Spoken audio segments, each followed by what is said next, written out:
Welcome to a Foxy Tech Tips tutorial on turning on reduced motion on the Apple Watch Ultra 2. If you find this tutorial helpful, please consider subscribing to my channel and liking the video.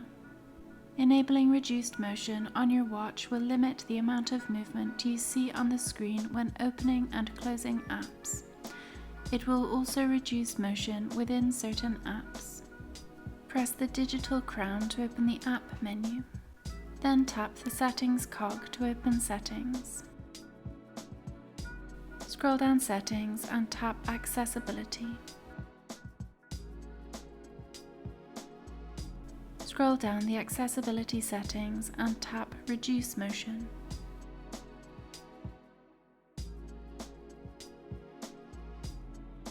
Then tap the toggle to the right of Reduce Motion to enable the setting. Motion will now be reduced on your watch.